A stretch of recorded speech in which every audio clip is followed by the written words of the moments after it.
A very good morning to you. Welcome to the Breakfast Club. My name is Brighton Ncube. Over the past weeks and years, we've been interviewing politics and talking about current affairs. But today, we're bringing a different show to you guys. We're talking to a Maskandi recording artist. We're bringing music to you. He's based in Bulawayo. He's from Bulawayo, but based in South Africa. Good morning, sir. Welcome to the show.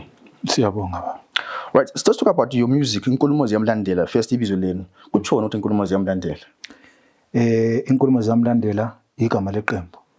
Ngoba ngithi manje seseyinsizo so yazi emculweni kaMaskandi kunamagama nje ahlukahlukile. Yeah. So uthi igama lami ngalikhetha nje ngabona ukuthi lokufanele ngingene ngalo estage. Lile meaning to it because Nkulumo Ziyamlandela abantu abakhulumayo inkulumo zezikulandela kule meaning to the ibizo. Ongangukuthi ekuqaleni before vele ngingakaculi ngingakaphumi ngaba ngedwa khona lapho engingangena khona.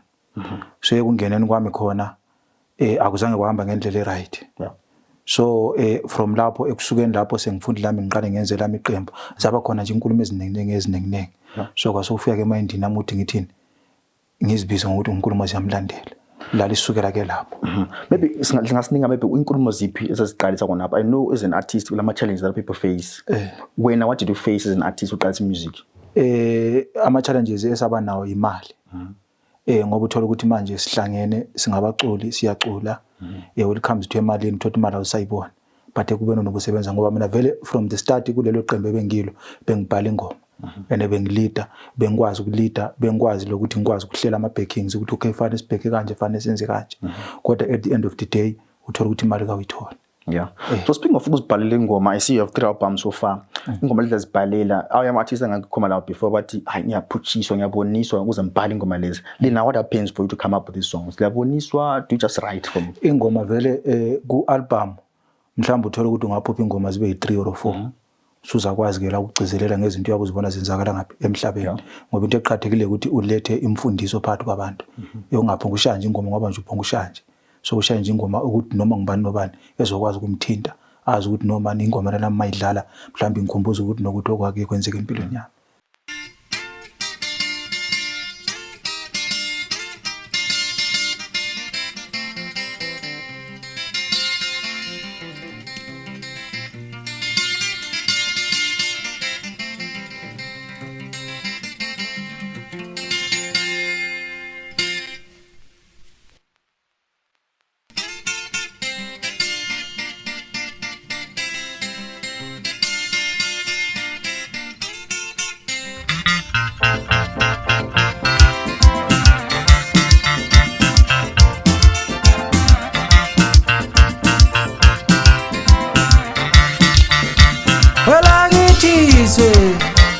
Zimbabwe balale ngome yasetshela inkulu welakithizwe eZimbabwe balale ngome yasetshela inkulu mzabalazo awumzabalazo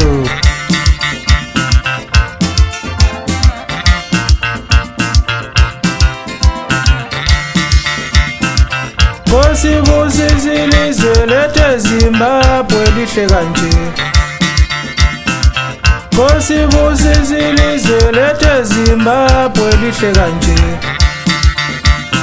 Wobusisa amaqhawe abaphathi belizwe basilethela inkulu Wobusisa amaqhawe abaphathi belizwe basilethela inkulu Hey Nkululeko awumzabalazo welakithizwe eZimbabwe balale ngome yasetshela inkulu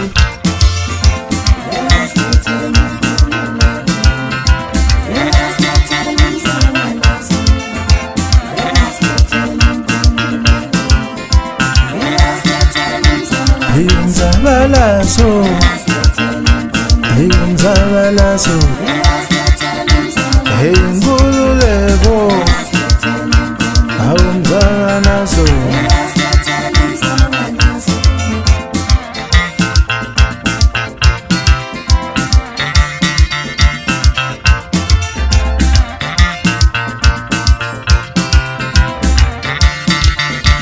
welakithizwe eZimbabwe balale ngome yasetshela inkulu welakithizwe eZimbabwe sidlala le ngoma lethile inkulu mzabalazo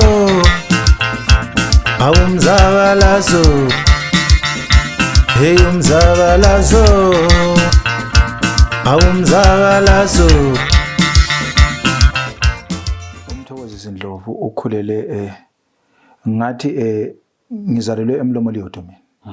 Ngakhula nyana nje ngangena isikolo lapho futhi grade 3 to grade 4 kwaba seke sekumphoqela ukuthi sofanele ngiyehlala ngabe gogogo. Ngahlala gogogo from Thema ngihlezi lapho gogogo ngaqhubeka isikolo sami eLongfield Primary School ngaze ngaqeda ku grade 7 lapho. Ikakhulu isikhathi ningandlalela Maskandi abacula Maskandi bathanda ukuzethula ngezitemo zabo ukuthi bangobani. UNdlovu engazethula ukuthi yena ungubani izitemo zakhe. Ayicula Maskandi lapha ucula sithini ukuzethula. Sho ukuthi uNdlovu uthi yimina uNkulumo Ziyamlandela umfoka Ndlovu ugajeni ubuya benyathu ubusenga busombuluka. Umfana ubuya phansi le esigodini. Umfule ngophuza ngumlamboy. Sho ukuthi ke ngangizikhuze kanjalo ngiyeme namasengi isikhuze. Awu siyabonga. So sakhula lapha eMlomo Liyodo. I remember eMlomo Liyodo. Kusafuthi sesemncane was there a sign ukuthi ngumculi ngifuna ukuhlabela, was something eshowayo ukuthi ufuna ukuhlabela? Ngoba esikolo even esikolo bengihlabela khonokho nje makuthiwa kulamakhwaya. So kwaba kuliphupho lami lokuthi mawungahamba uhambe lami ngagcina senjani sengikwazi ukungena lapha emculweni. Let's now jump into ukhule ekhaya moving to ukuhlabela now. Siqasa ukuhlabela now uhlabela esikolo lani sokuphutsha. But susuke koBulawayo. Ukwahlabela koBulawayo before usuka useGoli? No, koBulanza ngingahlabela. Ngazama but kwaba kuyukuthi angithi amathuba lokuthi uzuyefika lapho kuba nzima. So give your first break. You know emculweni isikhathi labantu abaningi uthi ngiyakuvula ithuba umuntu onika imic wokuqala uhlabela stage. Singathi uNkulumo Ziyamlandela uphiwe umbani imic umvulele umbani amathuba ukuhlabela. uNkulumo Ziyamlandela kaphiwa ngumuntu ithuba. uNkulumo Ziyamlandela obevele ecula esikolweni angithi sekuculeni kwami esikolweni ngingumuntu ongena isonto mina. So esontweni vele bengenza ukuthi ngihlabele. So ekuhambeni kwami bekulamanye nje amasonto amakhwayaze bengiwayenza. Kwaba sokuyikuthi ngazizwa mphethwe mhlambe lento injani nginayo ene kufanele ngiphushe until izinjani izifike la ifike khona. Esikhathi sinengabantu bazibuza ukuthi italent le ikhona kimi. Omunye uthi it's a calling. Singathi uNkulumo Ziyamlandela this is a calling, the talent or into khona efamily vele ukuthi wonke umuntu ehlabele efamily. Umkhulu wami ubeyenza imbube. Lezi ezembube lezi ezokubhonga lezi kuphela kungalansimbi ezikhalayo. So ngawukuthi ukuthi bekukhona nje la ekhaya. Let's move from there ukuthi ukhulu behlabela la uyahlabela, but we know ukuthi at times nxa ukhulu bemazi emculweni kuba lula for umzukulu aqhubeke phambili. Singathi kube lula ukucula or singathi you struggled along the way to uzohlabela namhlanje? Ekuculeni kimi kube lula, angeke ngize ngithi kube lobunzima ngoba ubunzima engabe ukuthi ngihlangane nabo ukuthi ngasuka ngawela ezandleni ezirong. Ekweleni ezandleni ezirong sasebenza but lutho kubona imali. Yikho kwagcina kudala ukuthi ngicine sengicandwa umuzi. Qala isikhathi sisho lapha ukhuluma indaba ukuthi se group Nkulumo Ziyamlandela group. Indaba management sometimes ukuthi at times you fall in the wrong hands. Kube nzima now to manage you lokuthola imali. What can you say about that in terms of management ukuthi wena manage umbani and also problem imali kube ngihambe njani? Akhona amadoda engacula nawo. Sahlala phansi sabumbana no madoda ake siculeni. Bengidlala ubhesi ke mina lapho. So ngadlala ibhesi, into emangidlala ibhesi ingoma bezibhalwa yimi, bengenza yonke into everything. So from lapho uthola ukuthi ama CD ayathengiswa, kuyathengiswa yonke into iyahamba. Welcomes to emalini, imali ungabo wayibona ukuthi iqonda phi ichona. So yiko ukugcineni sembona ukuthi I know lana ngisebenzela iganga. But so koBulawayo siya South Africa wawusuka landa umculo owasuka la sasebenza nje kumbe umculo ohlanela endleleni nte? Ngisuka la koBulawayo nje South Africa ngangisiyasebenza ngoba umculo ngeke uzungene ungana start ungana mali.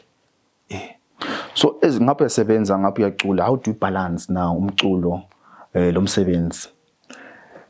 Ukuthi ngama weekends ngiba free. Entweni zomculo.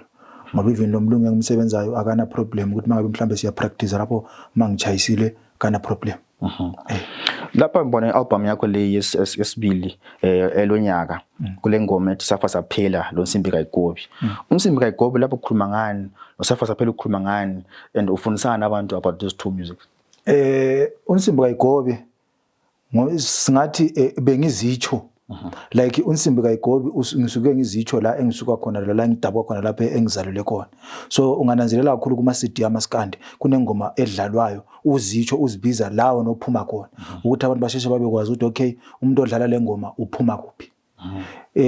Number 2 lethi Safa Saphela nginesikhathi esiningi sokunanzelela mina ngumuntu okhulele emakhaya and so when it comes to emakhaya uthola mina nginje ngikhulele esithenjini ekhaya ngide ekhaya bekuyisithemba so uthola ukuthi uma kuyisithembo kunjani kuba nokuganga thize uthola mhlawumbe sebeganga sebesebenzisa ezinye izinto ezithize so that's why ngacula le ngoma ukuthi thina Safa Saphela emdenini sesiye sayafika la kubo siyazi kodwa lokho bebambani umkhubo osekhaya. So yikho lapho engabuya khona nale album ngoba ngisuka ngibhala le ngoma kukhona engathi sengubonile lese ngedlule kikho mina.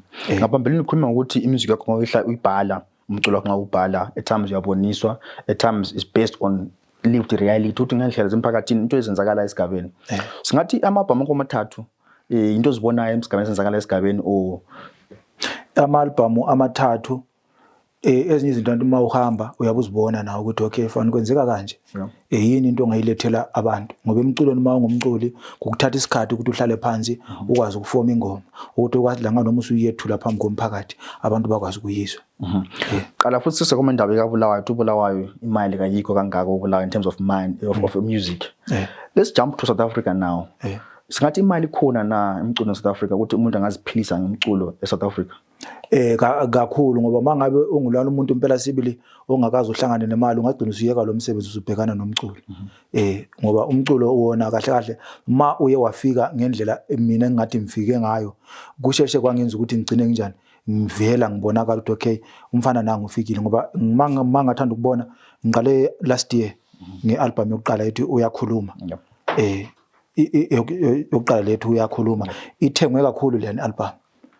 Okwazi kwangethusa nami ukuthi kuthi ukuthi kukhona la enginakho noma engize nako yathengwa kakhulu ke le album. So sahlala phansi nama managers ami but njengoba le ngoma abantu bekwamukele ngalendlela abakwamukele ngakhona ake silethe elinye CD sibone mhlawumbe bazokwamukela ngalendlela abakwamukele ngakhona. Ngenhlanhla ke usho ukuthi lele bese ndikushaya elithi uthando lwami bekwenzeka nje izimanga lama ukuthi njengamanje endlini yami ngilala nje lo CD enginalo athengiwe impela ama CD yakhona kakhulu. Ukhulu wayecula imbube la utshilo ukuthi umuntu okhonzayo ubona ingoma lele ethi ngona uyathanda wayithandaza lokulwa kaJesu. Let's speak about church in terms of your upbringing ukhuleni kwakho ichurch. How has it influenced ukukhula kwakho lomculo wakho ichurch? ichurch kahle kahle zinenge kakhulu izinto mina engizifunde ngapha echurch.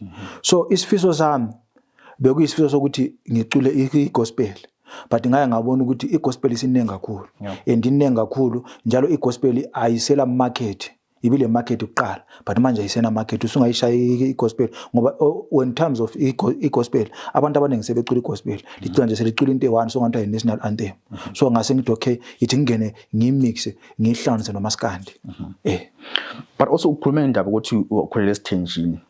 Impilo yenjani ukhulele esithenjini in terms of what law you want to progress uye phambili you know sometimes abantu bayalwa bayaxabana lana esithenjini and also kokana ukwabhala yini emculweni wakho indaba ukuthi ukhule njani? Lokhana kunzima kakhulu nami futhi vela ngeke sifike nakikho ngoba angithi manje isithembo uma sikhuluma ngesithembo uyasazi that's why okugcine kwenza ukuthi ngigcine senisuka sensiyakhulela ngaphi gogogo ngoba bekunzima sometimes ubulala ungadla uhambe esikolo nje ungadla uyejike esikolo ufika lapha bakusenkomeni kungalanjwe nje ukuthi hambe uyithintini. So that's why kokugcina sekungenza usembona ukuthi no impilo esengiphila ayisekho right ngcono nginjani ngishuke ngiyohlala gogogo yikho lapho engaya khona ngafika ngathola khona ini ukufudumala. Also Nkulumo Ziyamlandela isebenza le group kwesinye isikhathi. Abantu besebenza abazwanani begroupini ukuthi omunye ufungenza lokho noma ufungenza lokho lena lisebenza kanjani lengamali ezinsizwa? Okwenza lingazwani ukuthi uthola ukuthi uzothi udlala lead mina ngidlala ibass omunye udlala i-keyboard sesifisa ukuba ndawonye sonke yikho lapho igcina ukuthi singazi ngoba omunye nomunye la uthi unjani uyazi uNkulumo Ziyamlandela ungena e-studio labadlali abadlalayo futhi kungena owe-keyboard kungene mini bass kungene owe-lead bese kungena owe-costin labo ngingena labo e-studio ngingena nabo mangene nabo futhi e-studio singena siyi2 siyi2 ngoba sibheka siyi2 so ekubhekeni siyi2 mase siphuma amagida ngoma akula lapho angena khona abagidayo baza ngokugida ngomsebenzi wabo akulo ukuthi singathi mhlawumbe kuyadonselwana kumbe omnye ngathi hayi mina ngifuna ukwenza ngoba basuka bona bese emsebenzini wabo kuleyo istage sabo baqede lapho so ukudonsana angiboni ukuthi akukabi khona alright so ngizathopa ingoma eyi1 lapha lichaza ingoma lichoni nelisihlabele kuyiverse oyi1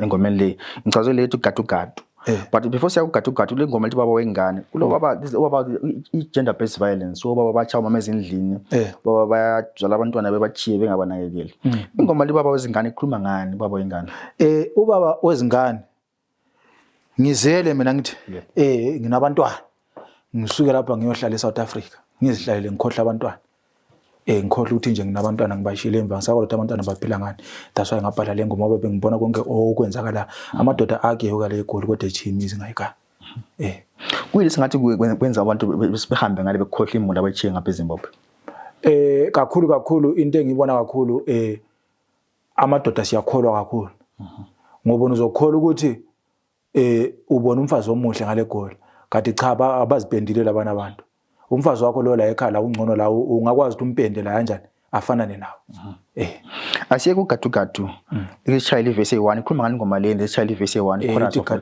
gadu uyemeni nami uyemeni sebeloya belandula ngiyesonto ke le right kuma ngokuloya sesigabeni iveli khona la sesontweni sebeloya belandula uthi abantu babe church ekseni ntamba umuntu akho uyavuka so ungathi ngesociety esiphila kuyo ukuthi abantu banjani ungathi ngesociety esiphila kuyo terms of ingoma le gadu mina into engayisho njengamanje ukuthi akusela umuntu osontayo akusela umuntu okhonza ngoba umthakathi njengamanje angakuvulela iverse liqala lize liyephutha la uzokholwa impela ukuthi hayi lo muntu ngumzalwane impela ophelele but ebusuku uzolala ugijimisana naye ebusuku yabo so ngathi ukuthi vele ayibalutshwane futhi abekho If you're just joining us, this is the Breakfast Club. My name is Brighton Ncube, and my guest this morning is Maskandi recording musical artist Mthokozisi Ndlovu. Nkulumo Ziyamlandela joining me today to talk more about his journey in the music.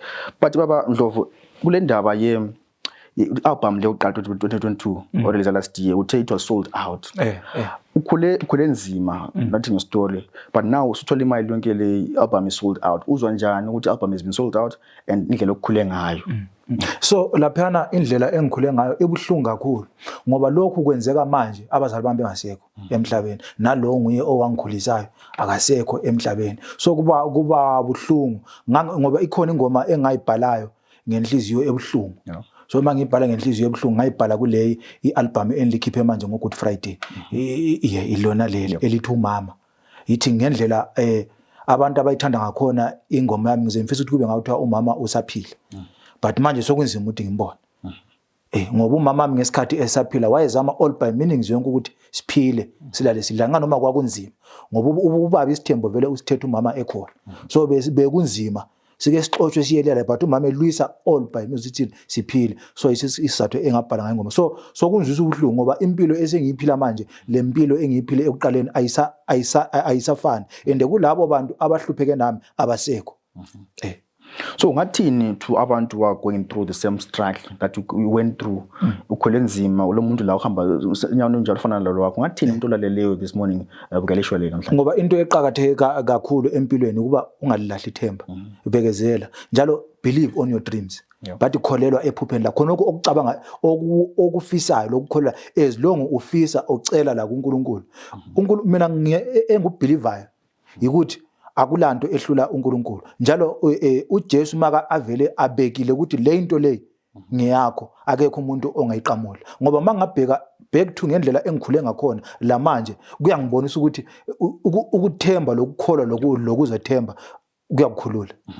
Now let's focus on the distribution of music. How do you distribute music? I know abanye abaculi bayithengisa emgwaqweni ama-CD yabo, abanye bahambisa kuma-stores bethengisa ama-CD yabo. Lina, how do you sell your music in South Africa? No, ngikhulume lapho kahle kahle ukusa music emashop yikuzibulala wena mculi usuku uphakamisa abe emashop ngoba eshop i-CD lami leli uzolithenga kimi maliphuma lizobe lingu 100 rand, eshop balenza ngo150.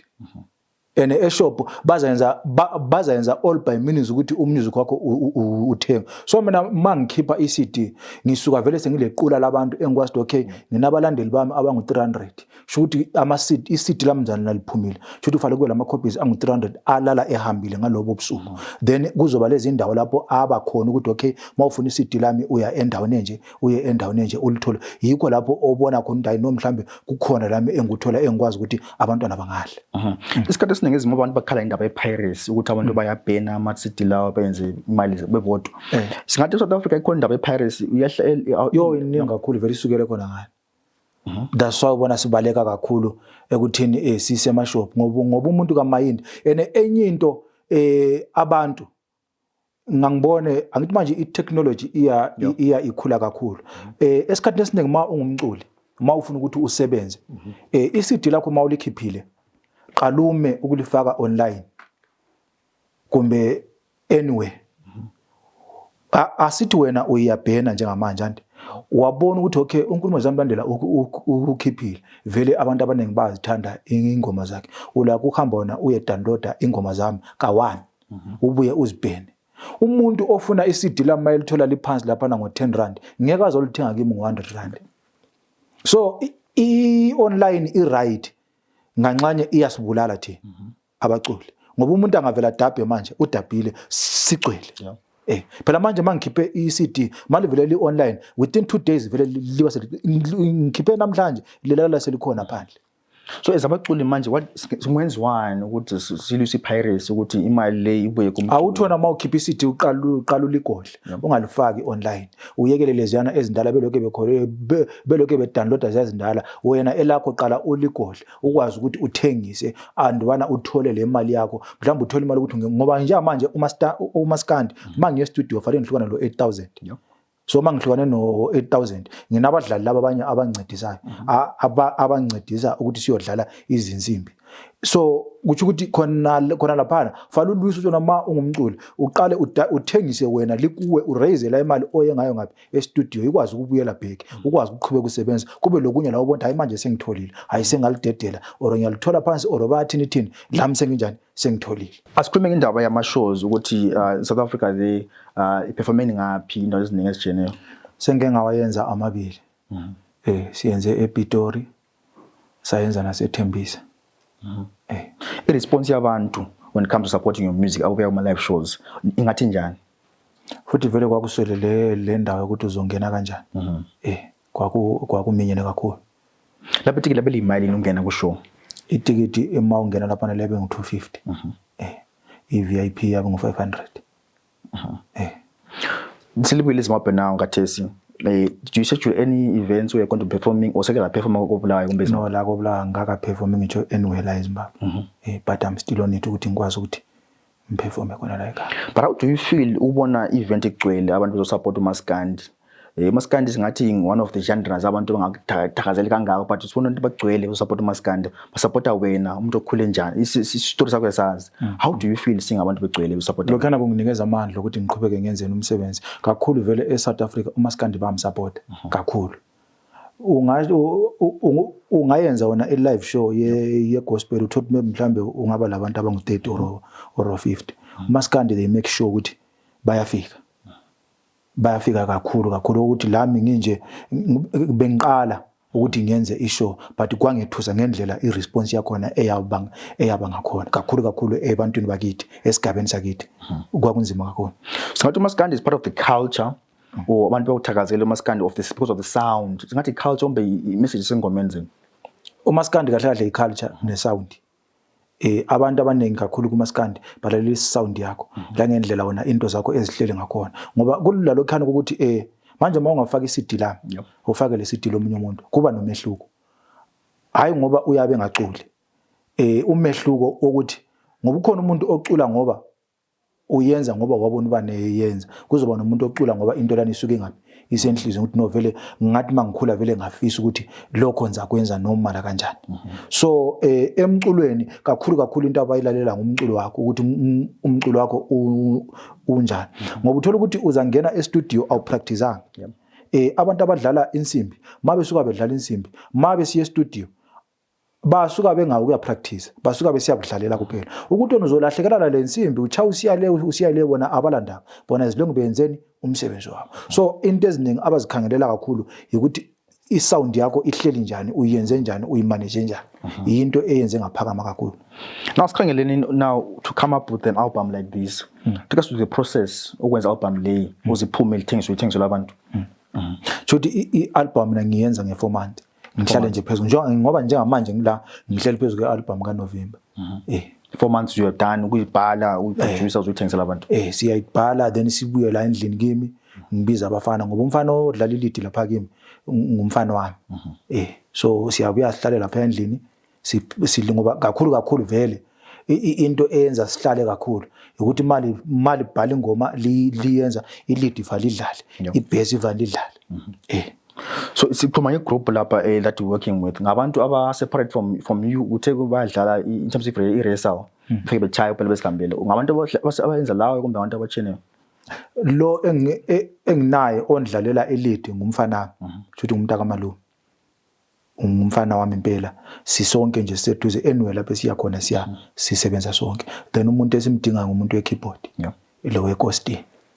So ngathi ngasikayela umculo wakho ukukhulu oqala kuma ngikhulu umntaka malume lawe semculweni uzele ngubaba. Do you see any children of yours lawo bengena emculweni in talent, well born talent kibo? Isifiso sami ngeleso ngoba senje phela siyaguga siyakhula and lento lana fanele ingafi. Mina ukhula ngithi bekacula wafa kwaswela umuntu oyilandelayo but mina ngiyenze isho ukuthi ngiyayilandela. All right, sesivale show yethu baba namhlanje ungathini umuntu nobukele isho le where they can go and buy your CDs bengafinyela ngaphi uthenga ama CDs?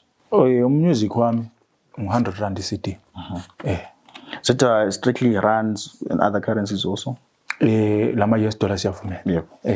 Kobulawayo ngithola ngaphi in terms of physical address and also phone number? Kobulawayo uyakhona ukwathola ePhumla South 22528. Phone number 0784 024133. So in closing, this value show yethu umuntu obukele isho le is going through some different problems. Artists like Obulawa uyazama but uyala.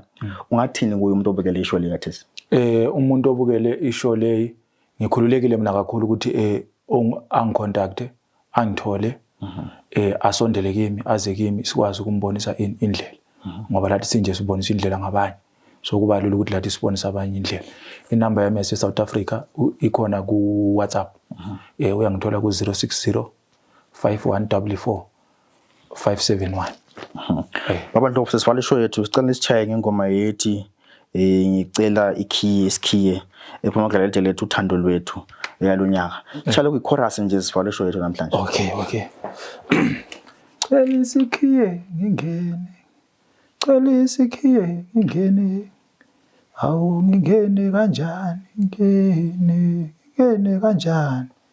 Awu ngicela isikhiya ngingene. Baba siyabonga kakhulu ukusekethela namhlanje.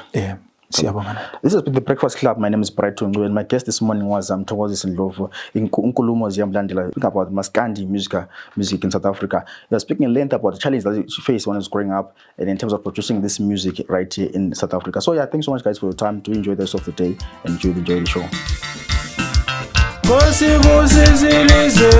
Zimbabwe lihle